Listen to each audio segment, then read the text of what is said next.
In today's video, I'm going to teach you how to put a GIF in a Notion cover.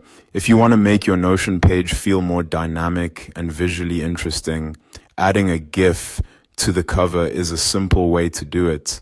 This can be useful for project pages, dashboards, mood boards, or any workspace you want to personalize a bit more. The process is quick, and once you know where the cover settings are, it becomes very easy to repeat on other pages.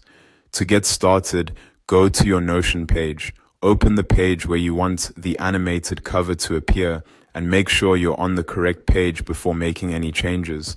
If the page already has a cover image, that's fine. You can replace it. If it doesn't, you'll still be able to add one from the same area.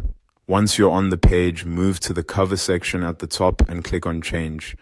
This opens the cover options for that page. Notion gives you a few different ways to update a cover, but for a GIF stored on your device, you'll want to upload it directly rather than choosing a standard image from the gallery. From the menu that appears, click on Upload.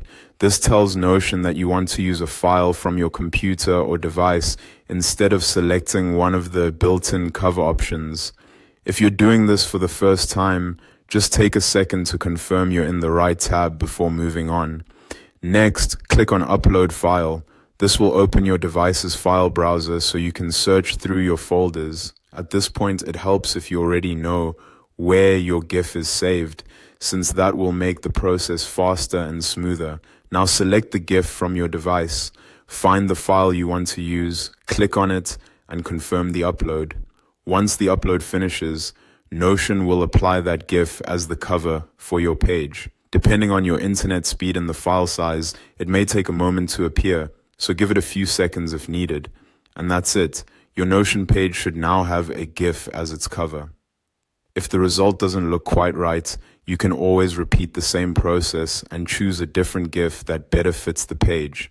For the best visual result, try using a GIF that is clear, not too busy, and wide enough to display well in the cover area. That's how to put a GIF in a Notion cover.